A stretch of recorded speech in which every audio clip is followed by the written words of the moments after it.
ladies and gentlemen. I want to welcome you here to the Distinct Talk Broadcast System. It is here when we embrace, equip, and empower the people of God through the words of God. I am excited about tonight's broadcast.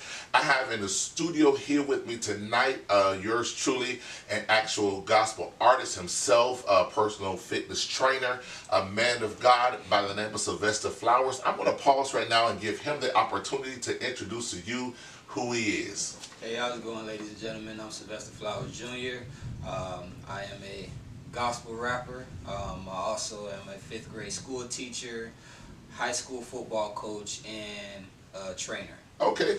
Now let me because again, before we started tonight, I had the also opportunity to ask a couple questions because, to be honest with you, I don't know you for myself as well as my viewers. We want to get the chance to know who you are. Okay. Tell us where you're from. I'm originally from Fort Lauderdale, Florida, Broward County. I lived in Deerfield Beach, I lived in Pompano, I lived in Dania, I lived in Lauderhill, oh, wow. I lived in Orlando, and I lived in Cleveland, Ohio. So I've been around. Okay. Yeah. So now, okay. How many siblings you have? I have a younger sister. I call her my baby sis. She's 17. I have a. Oh, she a baby. Yeah. Okay. Yeah, she's in high school. I have an older sister. May God, rest in peace. She passed away when I was 5. Well, when I was 4, she was 5, and her name is Alina Yvonne Flowers. Okay. Love you and miss you. Wow. Yeah, definitely want to give a shout out to her. Yeah. Now, who are you? Who were you as a child? Okay, so as a child, I would say I'm not. Of course, I'm not the same person, but as a child, I was a very hard-headed, I would say, student in the classroom. When it came to home, of course, my mom didn't play, so she disciplined me. My grandma disciplined me. But as a child, I stayed in trouble in the classroom. Okay. I cursed out my teacher. I had 28 referrals my elementary school year where they wanted to send me to an alternative school. Wait, did you just say 28? 28 referrals in elementary school between Deerfield and Oakland Park Elementary. They wanted to label me as an ESC student, not because of I wasn't bright enough, but because I was behavior issues. Okay. Now, first of all, I just got to ask this question. How did you know you had 28 referrals? 28 because it came to a point where they actually sat me and my mom down in the office, and they had a whole file on me. And they said, I just got into a fight with a student over football. It wasn't my fault, though. I honestly admit he was mad at me because he didn't win the game. But they sat me in the office and they said, Mrs. Alicia, your son, he's been continuously in and out of trouble, and here's a dialogue of him having 28 referrals. So at this point in time, we need to take him to an alternative school. Okay, so now, because of the fact that you remember the number of referrals, did that click to you? Did it bother you at the time? No, or not at that time. Now that I'm older, before it was just behavior issues, but I would say it's because of the passing of my sister. I just acting out. I had anger issues. Now that I'm older, I realize that, but it was just that even at the home, my mom going through it because she's a very strong woman, seeing that her daughter passed away. My mom wasn't fully equipped. She was out drinking, smoking, and so it hurt her. So in my reaction, that's how I transferred out into school, because I was angry. And that's when she said, no, I'm going to go ahead and take you to another school. So then I kind of regrouped once I moved to another elementary school. Okay. Yeah. Do you mind me asking, was your sister's death a sudden death, or was it something from birth? Okay, so it was actually a sudden death. Okay. What basically happened, of my knowledge, growing up, 1, 2, 3, I still remember to like this day, she was very healthy. She was a beautiful person. She always looked out for me. Even when I was in trouble, she would take, saying that she did it, so I wouldn't get in trouble. Right, and then when I got a whooping, she cried. So she was very a humbling, loving person. I say over the years, I noticed that she was in and out of hospital a lot. Okay. And I didn't quite know what was going on because, of course, I'm young. I'm talking 3, 4 years old. Okay. But then she started losing hair, and then her eyesight was bothering her. She started losing weight, so find out she had leukemia. At that time, I didn't know exactly what was going on because I'm young, but I just see my sister changing. But even with that going through, she would smile. She was still loved. She was still embraced. She was still happy. She didn't want anyone else to feel sad. She'll walk around with a smile like this is nothing like her glow alone, uplift me. So when I didn't have that beside me, I kind of took a toll on other individuals at that time. So releasing the pain, basically. Okay, so that's something powerful right there because, like you said, although she was going through, she kept a smile, and smile, like right, like it was nothing. Exactly, and I believe that's something good for the viewers as to know. Just because you're going through doesn't necessarily mean that you always have to look like what you're going through. Exactly. And that is very powerful. Now, as a child, it's funny, and I guess it's a good place for me to plug this question.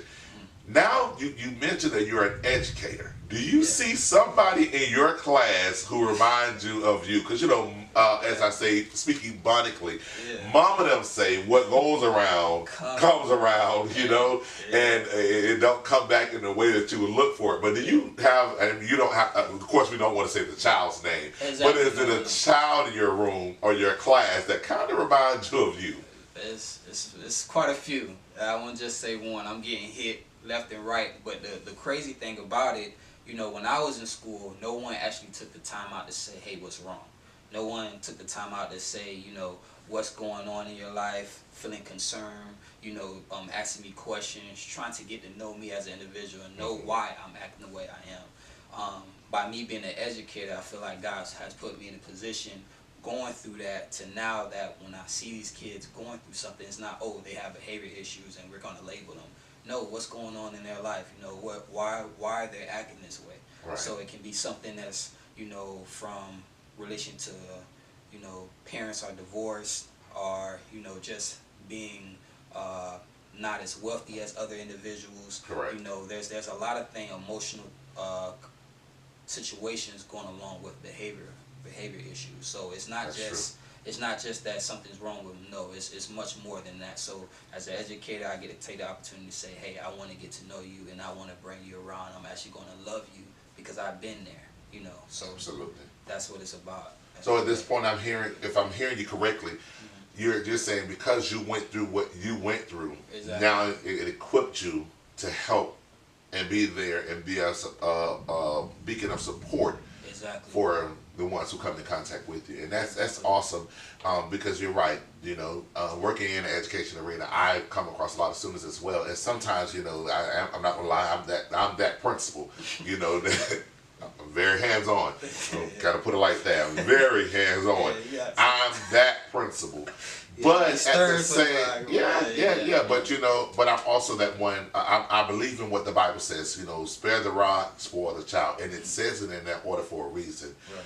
But I'm also reminded, like you said, on a daily basis, where somebody in that class will remind me of, you did this before. Yeah, definitely. This was you. From the fighting, from the cursing, from the outlash, getting upset. Exactly. I've done it. So the kids they've taught me patience, but as well they uplifted my spirit and a kind heart because I just want to love them and show them that there's a way to love, and hopefully we can all become a family in that classroom, that environment, whatever case may be. If I can touch someone, I've done your job. That's job. Right. Yeah, and that's powerful. And I say that to my teachers as well. In my arena, that everyone who sits up under me, I was like, if you could change one, you change a life. Exactly. and that's very, very, very. As an educator, that's something that we all need to remember. You are affecting someone for the rest of their life, not for that moment. Now, leaving out of elementary school, going into middle school, let's get you into high school. What high school did you attend? Because I'm sure the viewers want to know. I attended Coeur Glace High School. I originally was supposed to go to Northeast, but my mom moved from Fort Lauderdale to Coral Springs, in the transfer in middle school. So I went to Coral Glades High School right in Coral Springs. Okay. Yeah. Now I know you said something about a trainer. I know you said something about football. Is that when you got introduced to football, or? Oh, well, actually, I've grown up playing football, basketball, just out going outside. You know, have to be home before dark, but just playing in the grass. A lot of kids that I grew up with in Fort Lauderdale, that's all we did was play sports outside. Okay.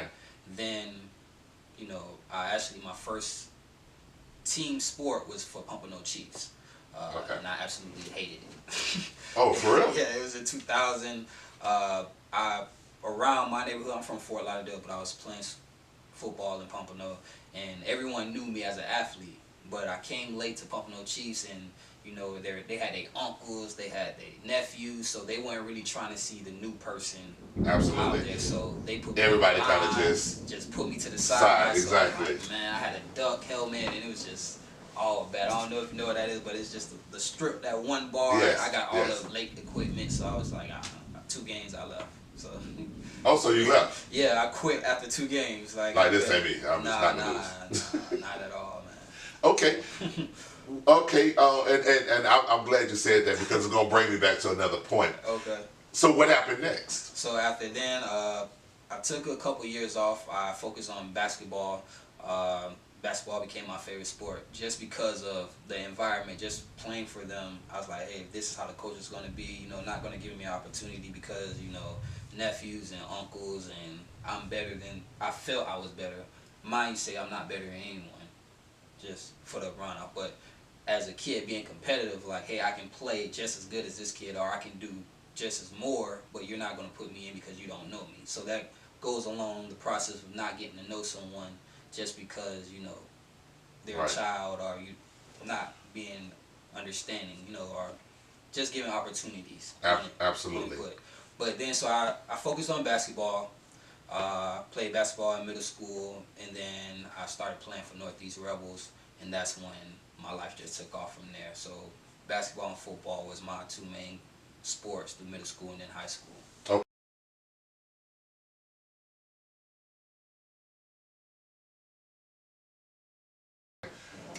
Okay, I know you mentioned before, and I want to go back to something when you spoke in regards to playing football, playing basketball.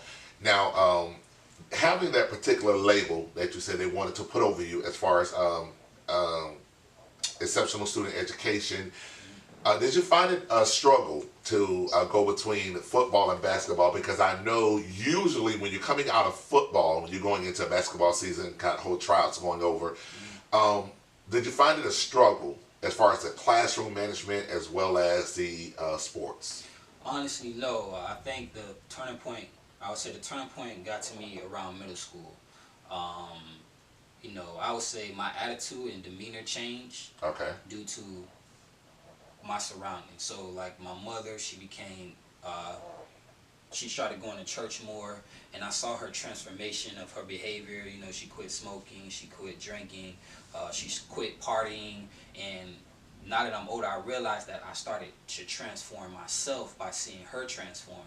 So when it came to the classroom, I was not, in middle school, I wasn't a behavior problem anymore. I got A's and B's. I was a 3.4 student in middle school. Wow. Once I got to high school, I was already an athlete. I was naturally athletic. Okay. So when it came to the classroom, it just clicked for me. So I graduated high school with a 3.2. So it wasn't hard at all.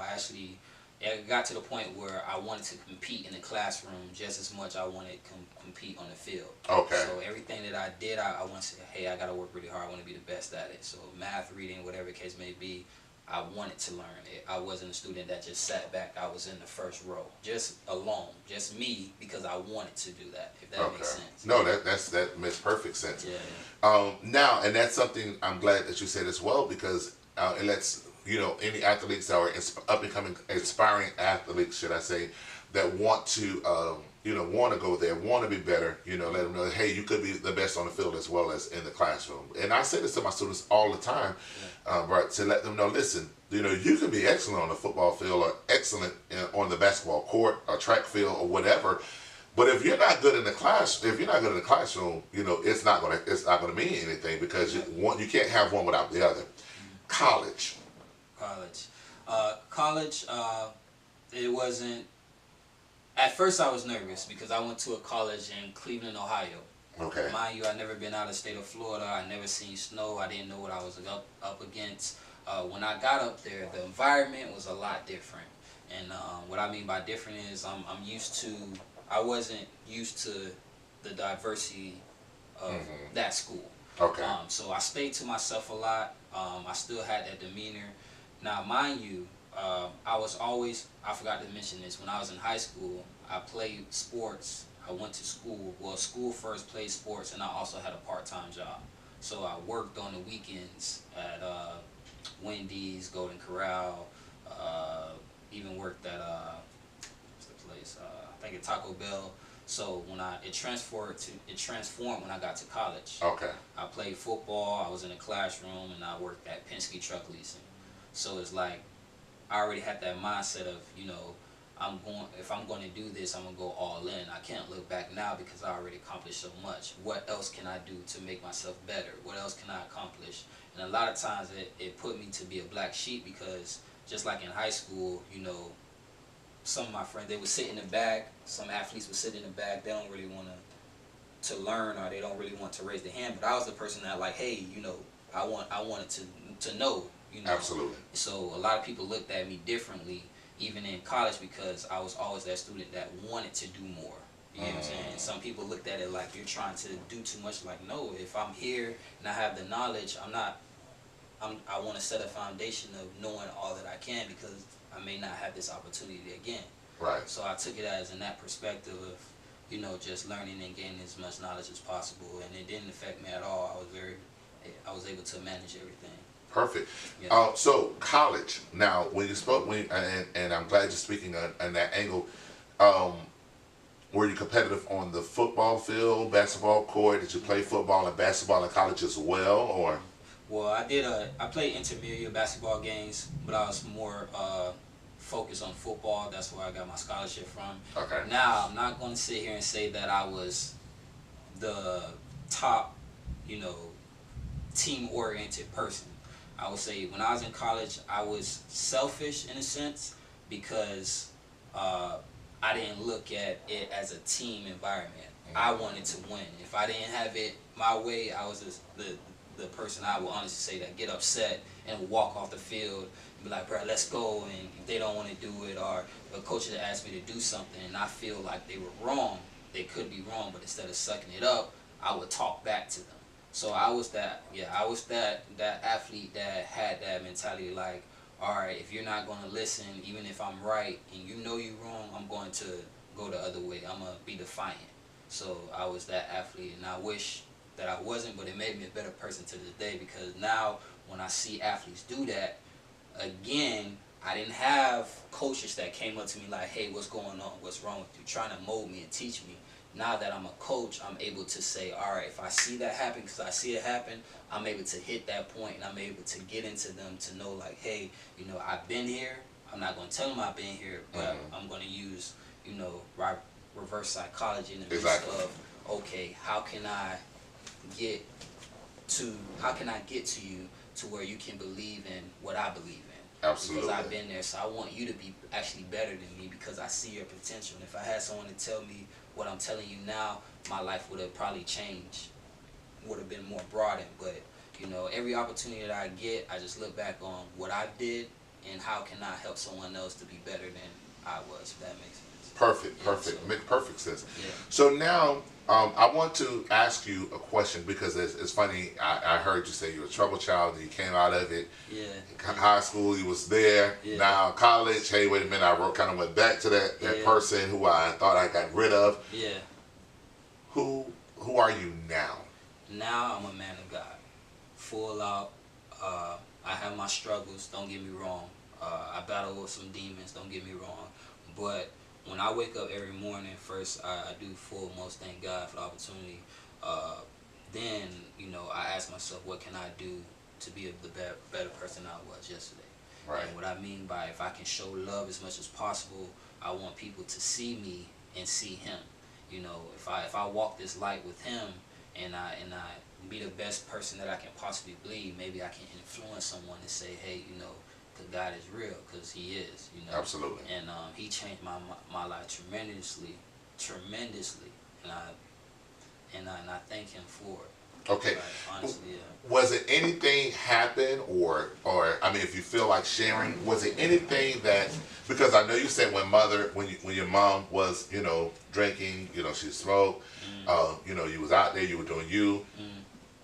Is it anything or something transpired to make you say, wait a minute, you know, I don't know about you, I don't have my whole Valley experience, Right. clubbing, everything. Exactly. Yeah. But something, was it anything that you felt at what age or what happened, or, you know, did you come to a point where something transpired to say, wait a minute, I want to try living for God? Okay, so I just want to back up a little bit when I said how I seen my mom transform. I grew up in the church, in and out. As I got older, I was in there, but I shied away from it. So I mean, I wasn't studying my Bible. I go to church every Sunday. Right. Then it went to every other Sunday. Then it went to holidays. But my mom, on the other hand, she would watch videos on TV. She would study the Bible, and she let me be me. She didn't like, oh, you gotta do this, you gotta do that. But she gave me that light by seeing what she done. So when people would attack her, like, I'll never forget, it was this one time. This is how, when I knew my mom changed. I was outside playing, you know, basketball, and this lady came outside.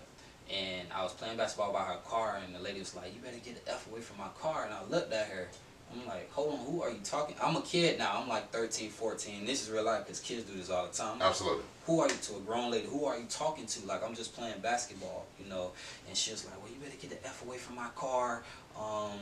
I don't know you. You better not be stealing anything. So I'm like, what? You know, just off the rip. So I was like, all right, you don't know my mom. Wait till I get. So I'm excited, you know, just having that mentality, being young. Like, I'm excited. So I go in there. I go in the house. I'm like, Mom, this lady next door, she cursed me out. All I was doing was playing basketball. She told me to get away from her car. I better not be stealing anything. And you see the basketball in my hand. I'm outside by myself. Now, it's funny, my grandma was in there, but I went to my mom, because my mom, from what I know, my mom's the type to click. If she ain't play about her son, but at the same time, if you disrespect her, she would snap on you. So my grandma was like, what? She said, what? Let's go out here and see what's going on. My mom was like, Mom, relax. I'm looking at my mom like, what? This definitely not my mom. What I wanted. This is not my mom. I'm like, Mom, what? She's like, Mom, and Grandma's like, nah, she cussing out my baby. Don't be cussing out my baby. And then my mom's like, Mom, just relax. So my mom come outside, and the lady scared now, because she see my mom come outside, and I guess my mom just had that demeanor, but you can tell the lady was nervous, because she went from being, you know, all hard. So she went from 100 to 0. To 0. So when my mom came out the door, my mom's like, what happened? I'm looking at my mom like, what happened? I just told you what happened. Like, and my mom know I'm going to tell it like it is. So my grandma tried to come outside. My mom's like, no, go back in the house. Let me deal with this. So now, wait, so the tables turned. Yeah. So grandma, you thinking grandma was going to be the one kind of be a little meek and mild, but if mama was going to come out and be rude, is ready to tell something. Right. But now the tables turned. Yeah. Wow. Exactly. So my mom told her to get back in the house. So my grandma, he said, you know what? She said, I forgot what she said, but then she went in the house. So my mom's like, what happened? And the lady was like, well, he was playing by the car. Her whole, you know, demeanor changed. Now she's talking all comfortable. He was playing by the car. He hit the car with the ball, and I told him to get away from my car. I'm like, Mom, she lying. I'm here. Mom, she lying. She ain't say that. She cussed me out. My mom's like, Vess, calm down, calm down. I'm like, Mom, what you doing? This not you, Mom. Did she cuss me out? You just gonna let her do that? Like, now I'm mad at my mom. So my mom looked at me. She was like, nah, Vess, relax. Now, when my mom give me that look, and I know. So we all know the look. The look, you gotta tell me, like, all right. So I'm just over there like, oh my God, I can't believe this, you know. So now I got you looking stupid, because you already got your mama to come out there and get some peace. And I'm telling her, like, you don't know my mama. I'm gonna go get my mama. But, you know, so she came out. My mom just came out, and I'm not gonna lie. So me and her still talk about to this day. Since that day, I have never seen my mom be the old her. So that day when I seen her act the way she did, I was like, yo, that was a change. I was like, this is not my mom.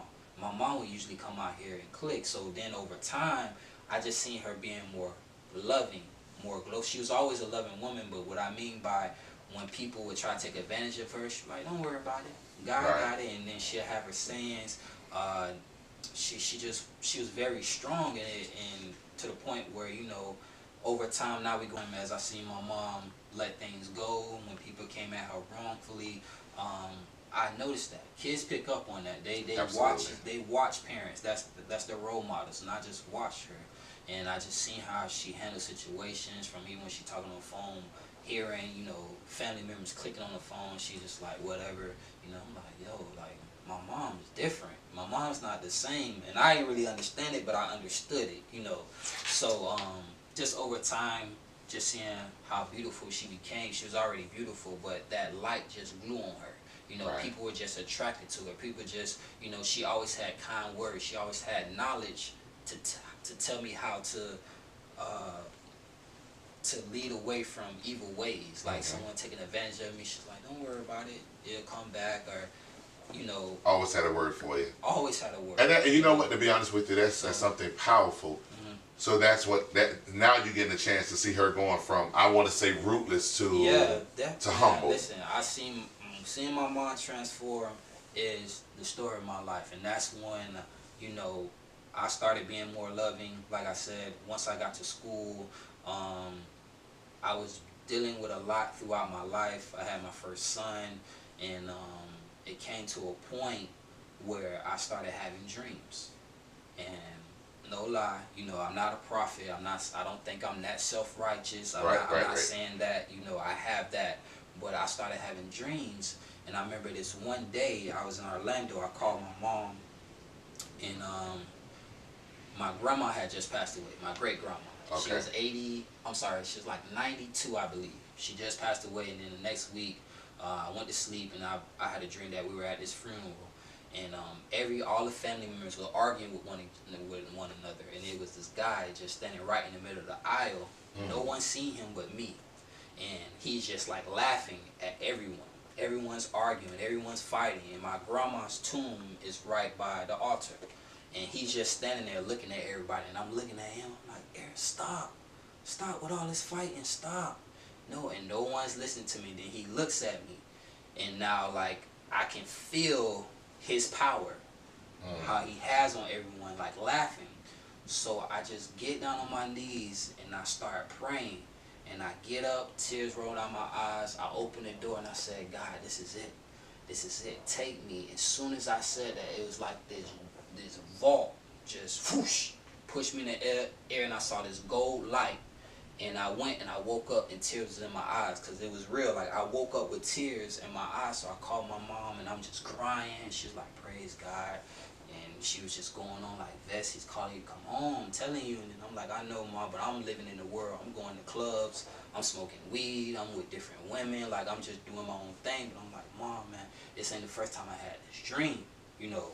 So again, let's go further down the line. Still a loving person, still trying to do the right thing, but it got to the point in my life where I was miserable. I was hurting. Every day I woke up, you know, I felt like I was surrounded by different demons at my job. I felt like I was battling a lot of things, and got to the point where I didn't have no job. I was living in my car. I had my son. I was living in my car for 3 months, and I was living in and out of hotels and couches for 2 months. So 5 months with no keys. I didn't tell anyone. I didn't even tell my mom until like probably my 3rd week living in my car.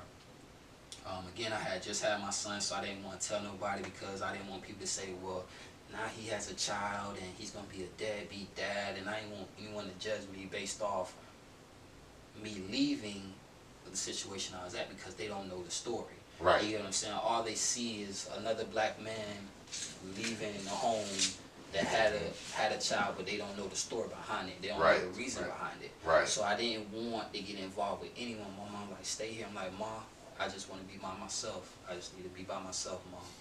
So living in my car, you know, again, grieving, you know, still trying to find ways to see my son. Not telling anyone. Again, I didn't tell my granddad, I didn't tell my grandma. My mom knew, and one of my best friends knew. A month went past, then I told another friend. Shout out to Shanteria Kendricks, because she was a blessing. She's a woman of God. She invited me to this play. It's called well, Be Strong. Have you ever heard of this group called Be Strong? No. Well, basically what they do is they show you the right way of healthy relationships, you know, how to love. So basically it's friendship first. That's how you start off with friendship. Absolutely. Then you start off with marriage, and then you have sex. Right. So you get to know the person Before, instead of jumping right into sex and then wait. So it's the right way, God's way of doing things. Absolutely. So she invited me there, and grace. It was a great play, great service. Got to know the church. Shout out to Daryl Aubrey, because Daryl Aubrey, if I said it wrong, I do apologize. But he's a great man. He heard me out, welcomed me in, and they're just great people. And you know, I was still living in my car, trying to be happy. You know, showing the world. The world didn't know. Facebook didn't know. No one knew. Put a smile on my face every day. but hurting inside. Hurting, because I'm just, all I thought about was my son. All I thought about is, what am I going to do, because I don't have a job. You know, is this it for me? Like, I didn't know what was next. Like, but I'm sitting here trying to be strong. I'm smoking weed. I'm drinking, going out, trying to hide problems. But then I'm online, months, no job still. So it was this one day, you know, I was talking to Shanteria after we saw the play, and she sent me this video of Todd White. And in this video, it talked about giving yourself to God, about how, you know, he's speaking about his life, on how he was addicted to crack cocaine, how him and his wife didn't have a good relationship, how he was a drug dealer, he used to steal people out of his money, just a lot of things. And I'm just looking, I'm just like, and I'm crying. Like, I'm crying from watching this video that she sent to me. And I told her, I'm like, yo, this is a blessing, thank you, I know what to do. Called my mom right then and there. I said, Mom, listen, I want to submit. Like, I'm tired of living this lifestyle of, you know, doing drugs. I'm tired of, you know, living with hate in my heart, with this pain. I'm tired of, you know, people looking at me, they don't even know the issue. They're hearing things. I'm not opening up, you know. Exactly. And I'm not telling people what's going on, but they just assume because of what they hear, but it's not the truth. So I'm just eating everything up. I'm seeing posters about me. I'm hearing things about me, and I'm just eating it. I'm not retaliating. My mom said, don't say nothing, Vest. I'm like, Mom, this is craziness. Like, I never experienced such hurt before, you know, especially being that I have a son, you know, so I'm trying to stay strong. I threw the weed out the car. I'm living right on Valley Story, you know, in Pompano and Andrews. Okay. That's where I live. I'm there, and that Sunday I went to church, and Pastor David Hughes, I go to Church by the Glades. Never have this sermon been, you know, they didn't say anything about baptism. This was just some random act. I went to church, I wasn't expecting anything. The whole service about baptism, giving your life back to Christ. He said, somebody in here that's hurting, that's miserable, and you shaking right now, and you hear my voice, and God's telling you to come home, and you don't want to come home. Like, he's hitting everything I'm going through, doing this, you doing that, and I'm just like, yo, is this man talking to me? Absolutely. You know what I'm saying? And then, you know, not saying that he looked at me, but you know how you just had this feeling. It's called conviction. It's conviction. And he's just like, you know what, today at 6 o'clock at Deerfield Beach, God is calling you to get baptized. So I'm shaking. I'm like, am I going to do it? You know what? I got on my knees right then. I said, I'm going in, all in. Like, I don't care what people say. I'm going all in. 6 o'clock, I made a post online, a video, telling people about what's been going on in my life to a extent, and how I've been living in the car. You know, how I've been living a double life, and now I'm going all for God. But I'm letting you know right now, when I say I'm going to do something, I'm going to do it. And y'all going to be in trouble, because, you know, I'm walking this walk with God, hands down, faithfully. You know, so I made that confession online, went to Deerfield, got baptized, came out, feeling good. You know, I'm feeling like, oh New my money. God, man, listen. And since that day, I haven't looked back. No. of course, again, I have my struggles. Exactly. You know, especially when you battling demons, when they see you trying to walk a great path, and they see you doing things that, you know, that they wish you couldn't do, or they hating, so they're gonna tempt you so hard so that you can fall, and so you can feel bad. But you gotta keep that faith in God and know who He is, and know that, you know, no matter what you're going through or anybody say, that He is the verdict at the end of the day. Absolutely. Now, I want to ask this question, and I already know the answer because I'm there. Trust me, I'm with you. At the end of the day. Yeah, exactly. The Bible declares a just man falleth 7 times, but then he gets back up. Okay. What do you say for a person who has, like yourself, made up their mind? I'm going to live for God. I'm going all in. Hands down, it is what it is. It's Christ or nothing. But then they fall. Okay, so when you fall, like the Bible says, consider it pure joy, my brothers and sisters, when you have many trials, because the testing of your faith produces perseverance. Let perseverance take its course, so that we can be mature and complete, not lacking anything. So that means basically, when we fall, don't lose sight of who God is, because you're not going to feel good about falling. Pray, ask for forgiveness, ask for Him to mold you and give you strength, so that you can persevere from whatever that fall was, so that the next time that it happens, you know what to do. So then that brings hope. So now, saying that you fell, you've been through it, you feel bad about it, so you're going to do whatever you can to lean more so on God, so that you won't fall again. Yeah, exactly. You know what I'm saying? So you're going to be tested, and we're not perfect, we're human. So He's going to give us something so that we know who to lean on, and know that without God we are nothing. Absolutely. So we can't do it on our own, period, point blank. Absolutely. We need Him to be successful, so that we can walk in His image, because that's what He made our purpose for. Exactly. And I'm glad you said that. And the reason why I asked that question is because, again, and I know we're getting ready to wrap up this session very soon, but I wanted to make sure I hit that, because first of all, I want to commend you for even, you know, saying your testimony, because a lot of people, when first of all, wouldn't say anything about their struggles, you know, and one thing and that's me. I'm sorry. I tell my students all. So I even told my students that before I got my job at this other place, at this other school, I was living in my car every day, faithfully going to the school. And after I got on my feet, I told the kids, because we talk about Bible every day. I go to a Christian school, so I'm able to talk about God, which is why I love teaching so much, because I get to bring that light into their life.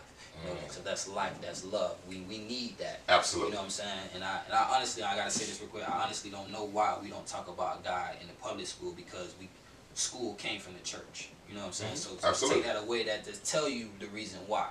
But anyway, so I told the kids so that they can see I relate to them. You know what I'm saying? So absolutely. I'm like, and that's important. Anyone ever living in a car, you'd be surprised how many hands I had go up in that classroom. And I told them, like, hey, you know, do you guys know, for the first month I was here, I was living in my car? They're like, what? You came in here all clean. You came in here, you know, looking nice. You had the nice. I'm like, but I was, y'all see how I presented myself every day, right?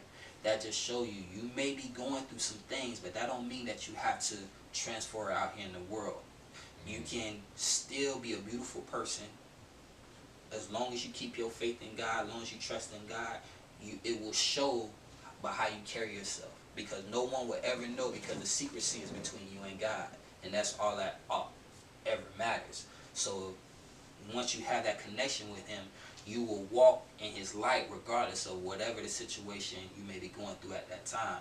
So that just gave them comfort, like, yo, I was living in my car, yo, Mr. Flowers is for real. I'm like, I'm trying to be straight up with you guys as much as possible, because I want you guys to know I've been there. I don't just talk just to talk. I lived in poverty home.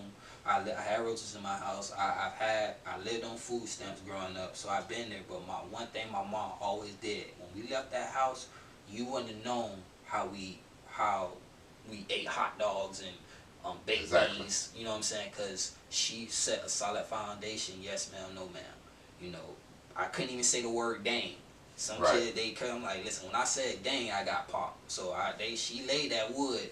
You know, she set that foundation. So it's just the way you carry yourself. Wow. So that's what it's about. And again, I commend you, bro. Yeah. I commend you because, Yeah. again, like, first of all, I'm a minister myself, and sometimes I have to scale back because I'm too transparent. But what I've come to realize is the more you open up and let other people know about what we're experiencing, Right. because, like you said, addiction to different things, you know, trying the partying, the smoking, the drinking. You know, I always tell people that your cross is not my cross, and my cross is not your cross. That's why God gave us a different path to go down. But it's up to us the way that we carry our cross. Right. But the thing about it is, true deliverance comes through your testimony. Right. You know, because again, your pastor, in order for him to say those things, he had to have felt it.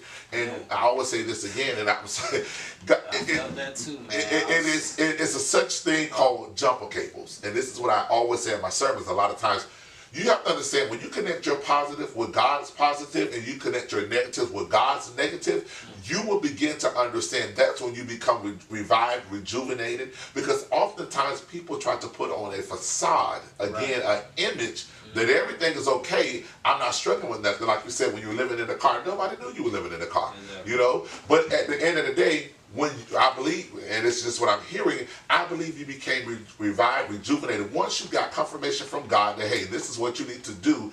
And then once you begin to express what you're going through, that's when your true deliverance begin to happen. Now, your music, because this is what I want to get to. So we know you now as an educator, and I believe we can see the personal fitness side of you. Your music, what drives your music? Honestly, believe it or not, in high school I used to rap, and I used to talk about things I wasn't even doing. I used to talk about, selling dough. I used to talk about shooting guns, and it's just because of the rap music I was listening to. Right. But even in high school, I had bars. I had people do like documentaries on me. At school, it's me and this one guy named Chad Childs. He's a dancer now. I love this guy. One of my very good friends. But me and him was in a group called Labeled as Misfits, and we used to talk about, twerking, all that, all of the world stuff. Exactly.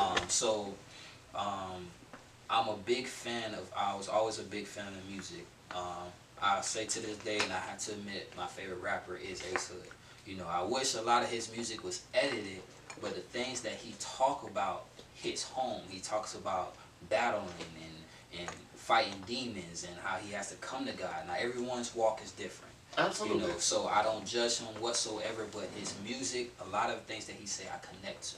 So then I'm listening to these other guys and the way they act, and I'm looking at the kids. I'm like, yo, this generation, they don't have what we had. They're listening to things that doesn't even make sense. Music that don't even connect. Like, they just talk about weed, they just talk about pills, they just talk about sex and right. everything.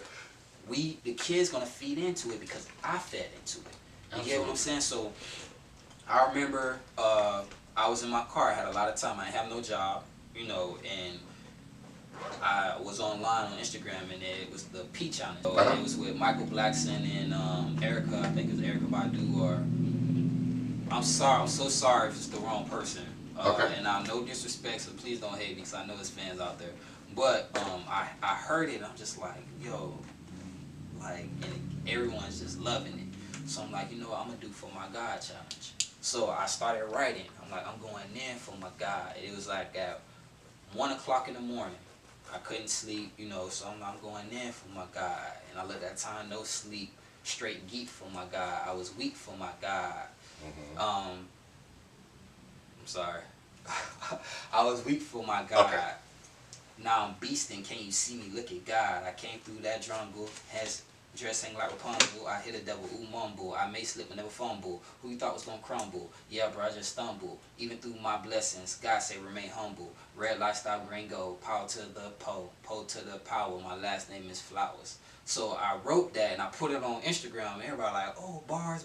I'm like, let me write something else. You know, so I started writing about, you know, my life. You know, I grew in this world. I used to lust over girls. I used to roll up a pearl. Now it makes me want to hurl because I knew it wasn't right. Thank God for showing me light. Now I'm having a good time. JJ say dynamite. So I'm like, yo, I can rap about Christ, you know, and then from there, picked up the pad and I just started writing every thought that I had, everything that I was going through at the time, like in the midst of... You took it and challenged, changed it.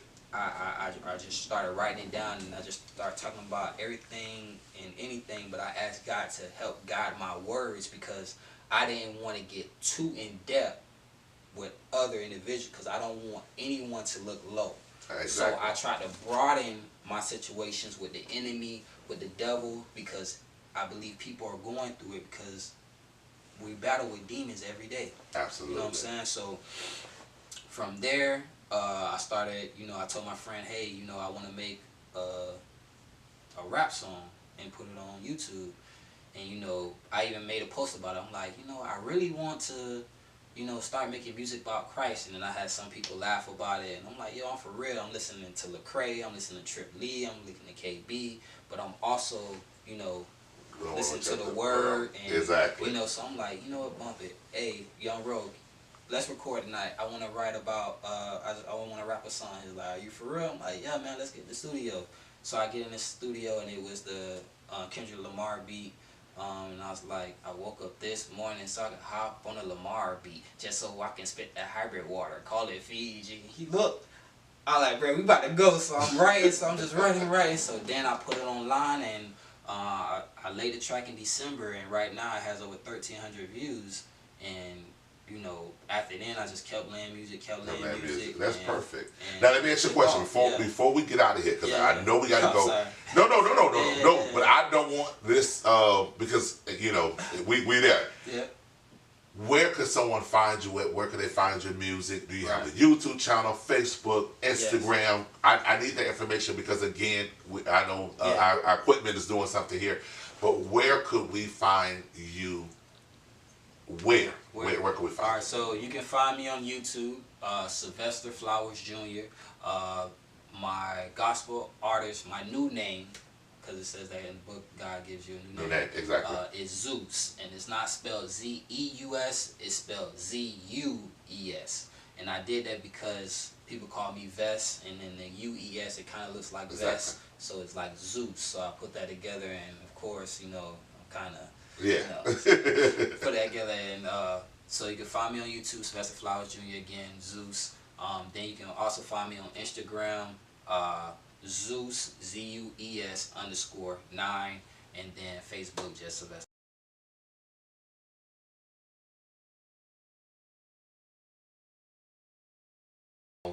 I want to say thank you, man, for coming. Again, I'm gonna have you on again. Very soon. We're going to put your link to all your social media networks on our page here. Again, I want to tell everybody thank you. Anything you want to say? Yes, I want to say thank you so much for having me. No problem. Yeah, this was love, and I just want everyone to become a family, man. Like, we need love in the world, and it's through Christ, you know what I'm saying? So, and also with this music, I know people like, oh, fans and stuff. I don't believe in none of that. I believe in family. So exactly. People say fans, I say family, because I'm not bigger than no one. I'm not lower than anyone. We're all different, but at the end of the way, when we go to it, when we see God, we all can be Asian, Jamaican, black, white, we all gonna be together, unified. So that's what it's about. So we need unity in the world, man, for real. Amen. So again, and while with me close, I'm gonna say this. I'm gonna continue to pray for you. I'm asking you to continue to pray for us. Again, I want to tell you thank you. Make sure you subscribe. Make sure you like us. Make sure you share. May God continue to bless and keep you is our prayer. God bless you and good night.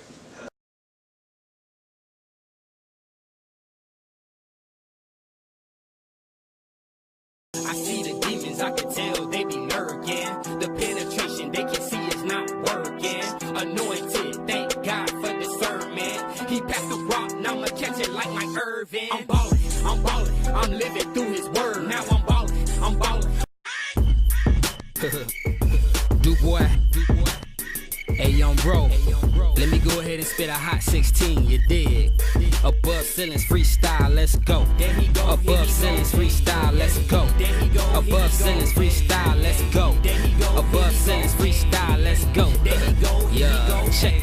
Guys whipping in the kitchen like some stir fries. He want me up, now I'm fresh like some apple pies. I see the demons, they be lurking, they be in disguise. Every day I praise the Lord and they wonder why I bounce back from defeat, which was last week. I run circles around my haters like a track meet. I'm feeling good, I'm loving life, I feel at my peak. No Halloweens, baby boy, this ain't trick or treat. My first video coming soon, dropping this April. What I have to tell the world, yo, God is able. Love stickier than glue, sweeter than maple. I live my life by the truth, not by a label. Hey, awesome what you call it. Ballin' is a hobby. Man, I mean a habit. My rap game is savage. I'm far from the average. I'm waiting for my queen to come through for the marriage. Horses in the carriage. I love speaking life because that's what I want. You can roll that up and spark it. Sorry if I'm too blunt. I'm just telling like it is. God taught me how to stunt. When it come to fourth and short, I'm not afraid to take the punt. Guys whipping in the kitchen like some stir fry. He warm me up, now I'm fresh like some apple pies. A lot of demons kill themselves, call it suicide. While I feast on each beat like some Five Guys. Every track I get on, they say bring it back. Every track you get on, all you speak is racks. No Keenan, no kill, I guess you all that. But I'm here to serve the Lord and that's all facts. He be whipping in the kitchen, whipping in the kitchen. He be whipping in the kitchen, whipping in the kitchen. He be whipping in the kitchen. Better hurry up and listen, you don't know